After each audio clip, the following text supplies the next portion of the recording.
Et quand la tristesse arrive, je sais tu es là, toujours près de moi. Bon vendredi, bienvenue à votre émission de La Victoire d'amour. J'espère que vous allez bien ce matin, qu'on se prépare à vivre une belle journée. Et pour bien la commencer, on rejoint notre ami, on l'aime beaucoup, le bon doc, Gilles Lapointe.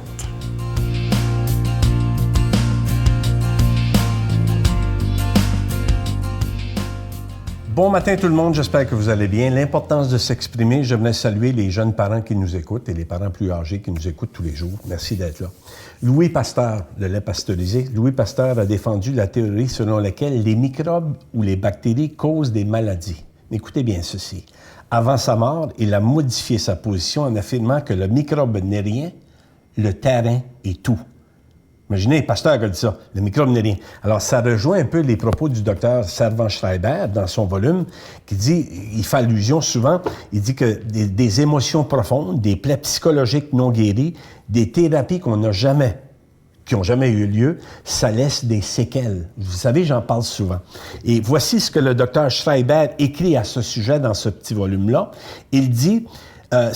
il dit « Guérir les vieilles blessures revient à libérer l'énergie consommée par la lutte contre l'emprise du passé. » Donc, ce qui nous a blessés dans le passé peut revenir plusieurs années plus tard. Mais souvent, la médecine se rebute à ça, puis il le mentionne dans son volume. Je m'excuse, il le mentionne. Et quand nous nous laissons aller à la peur ou à l'impuissance face au coup du présent, comme au poids du passé, nos réactions s'accompagnent de changements dans notre physiologie, donc dans le fonctionnement du corps, qui nuisent aux défenses contre des maladies comme le cancer. C'est pas moi qui le dis, c'est le docteur Servan-Schreiber. Des plaies non guéries, un secret bien gardé, mesdames, messieurs, peut entretenir une maladie, peut rendre une personne malade et peut même la rendre jusqu'à son décès. Okay? Ça rejoint ce que j'ai écrit dans mon volume. Ce qui ne s'exprime pas va s'imprimer. Et ça s'imprime souvent comment? Sous forme de maladie. Sous forme de maladie. Alors, est-ce que le docteur William Osler, le père de la médecine actuelle, disait qu'une maladie ne s'installe jamais chez une personne sans que le terrain n'ait été préparé.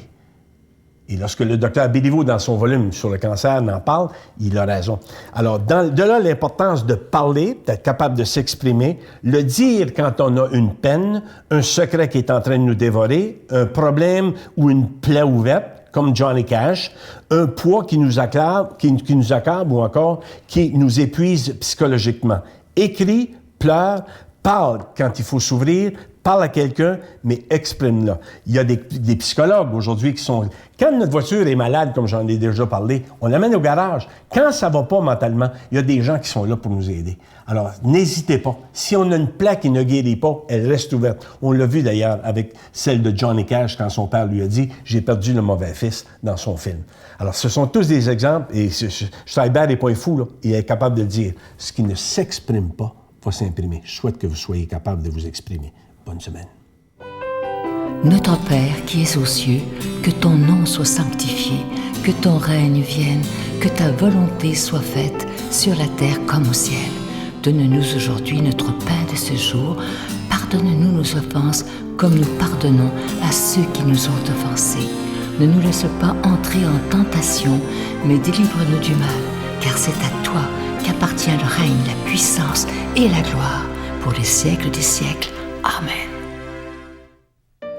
Le Seigneur est mon berger, je ne manque de rien. Sur des prés d'herbes fraîches, il me fait reposer. Il me mène vers les eaux tranquilles et me fait revivre. Il me conduit par le juste chemin pour l'honneur de son nom. Si je traverse les ravins de la mort, je ne crains aucun mal, car tu es avec moi. Ton bâton me guide et me rassure. Tu prépares la table pour moi devant mes ennemis. Tu répands le parfum sur ma tête et ma coupe est débordante. Grâce et bonheur m'accompagnent tous les jours de ma vie. J'habiterai la maison du Seigneur pour la durée de mes jours. Je tellement content de vous parler de ce beau cadeau du mois d'août. Vous savez qu'il y a 2 mois, en juin dernier, on était avec un groupe en Terre Sainte et lorsqu'on est allé, évidemment, à Jérusalem, au jardin, au Mont des Oliviers et tout ça, et je me disais, comme ce serait extraordinaire de pouvoir offrir aux gens un chapelet en bois d'olivier.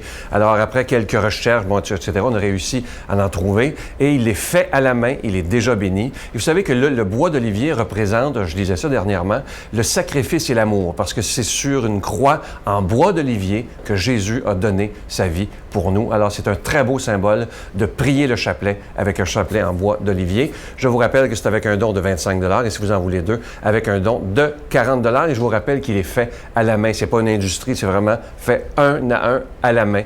Alors, je vous donne l'adresse. La Victoire de l'Amour, casier postal 120, succursale Boucherville à Boucherville, le J4B 5E6, je vous la redonne. La Victoire de l'Amour, casier postal 120, succursale Boucherville à Boucherville, le J4B 5E6. Également par téléphone, par carte de crédit du lundi au jeudi de 8h à 17h dans le 514-523-4433, 523-4433 ou sans frais le 1-888-811-9291, 1-888-811-9291 et aussi sur notre site Internet, le www.lavictoiredelamour.org. Et je vous rappelle également que le CD du bon Doc Gilles Lapointe est toujours disponible. Il le sera pour toute l'année. Je sais que beaucoup de gens l'ont commandé. Il y a encore des gens qui voulaient savoir si c'était possible. Alors, il est toujours disponible. Le bon Doc Lapointe et son CD. Merci de tout cœur de votre grande générosité.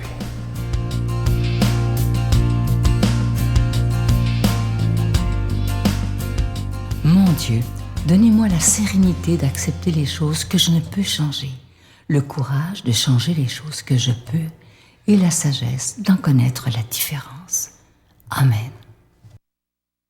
La parole de Dieu sera proclamée aujourd'hui par quelqu'un que j'aime beaucoup. J'aime beaucoup l'appeler le prêtre au cœur de tendresse. Je le trouve très doux, très tendre. Il a été imaginé 38 ans aumônier de prison à Bordeaux, le Père Jean.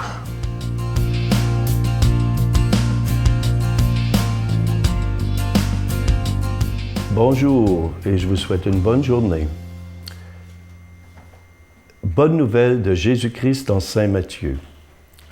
Jésus disait à ses disciples, « Si quelqu'un veut marcher derrière moi, qu'il renonce à lui-même, qu'il prenne sa croix et qu'il me suive. Car celui qui veut sauver sa vie la perdra, mais qui perd sa vie à cause de moi la gardera. Quel avantage en effet un homme a-t-il à gagner le monde entier s'il paye de sa vie? Et quelle somme pourra-t-il verser en échange de sa vie? Car le Fils de l'homme va venir avec ses anges dans la gloire de son Père. Alors il rendra chacun selon sa conduite. Amen, je vous le dis, parmi ceux qui sont ici, certains ne connaîtront pas la mort avant d'avoir vu le Fils de l'homme venir dans son règne. » Acclamons la parole de Dieu. Voilà des paroles exigeantes.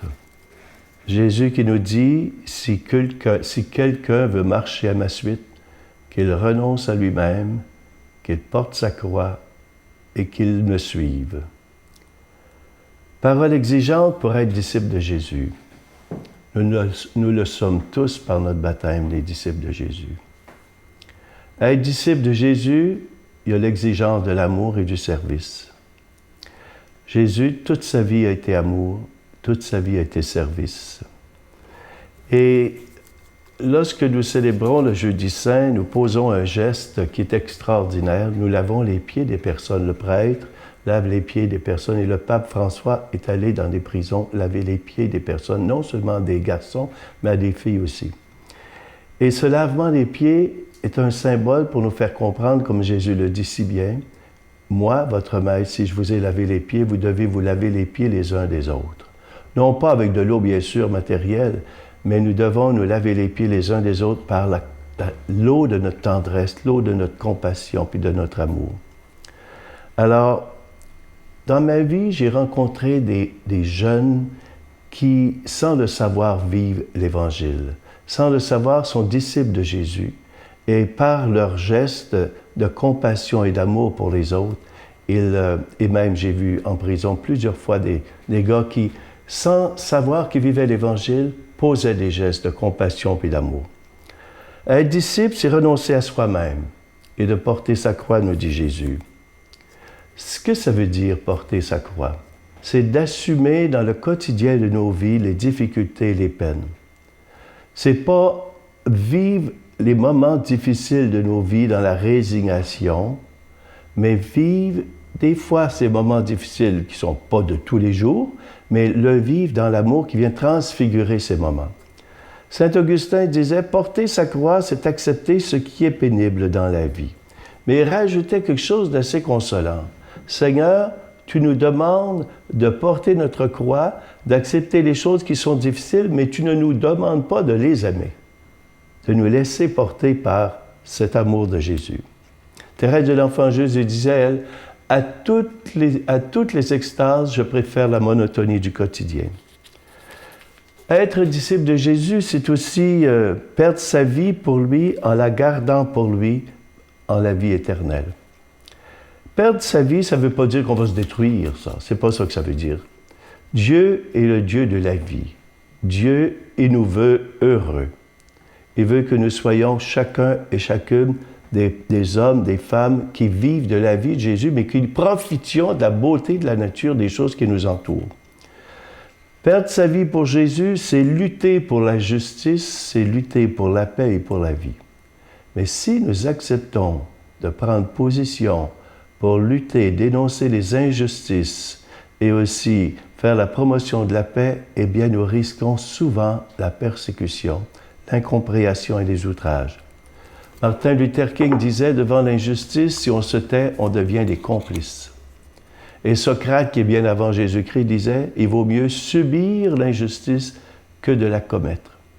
Et si vous avez remarqué, beaucoup de personnes qui ont dénoncé les injustices, qui ont pris position pour la paix et pour la vie, ont été des martyrs, ont été exécutés.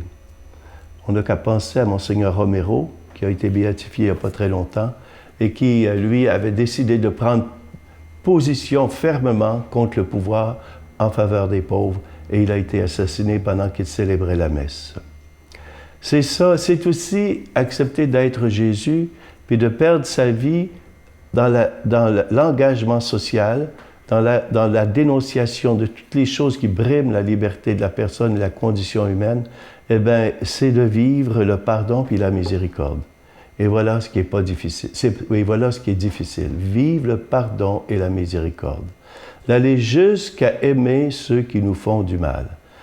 Tout au moins prier pour eux autres et demander à Dieu la force de pouvoir les aimer, dépasser le mal qu'ils nous ont fait pour arriver à découvrir le visage du Christ. Alors voilà, je demande au Seigneur qu'il nous bénisse, lui qui est Père, Fils et Esprit Saint. Amen.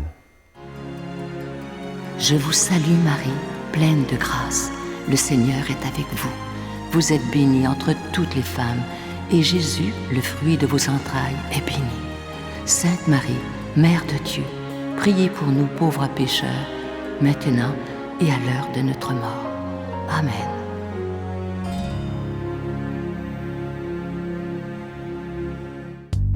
Venez découvrir les trésors des Antilles à bord du célèbre MSC Divina. Venez vivre avec nous de beaux moments de réflexion spirituelle dans une harmonie d'amour et de paix.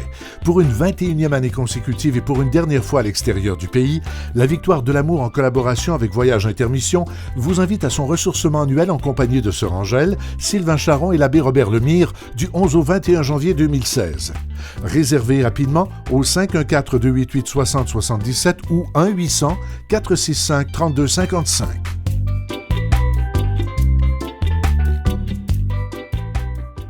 Il me reste que le temps de vous souhaiter une très, très belle journée, une belle fin de semaine qui commence demain. Moi, je vous attends. J'ai déjà hâte de vous retrouver demain matin. Bye! Je voudrais vous remercier pour votre appui, pour votre support, pour votre réconfort. C'est incroyable tous les messages que je reçois, les prières, les pensées positives. Vous savez, c'est ce qui me permet de rester debout, de me tenir debout, puis de me battre et de ne jamais baisser les bras. Parce que c'est toujours difficile la maladie, mais lorsque je lis les messages et les témoignages que vous me faites, je pense que c'est réconfortant, c'est plein d'espérance.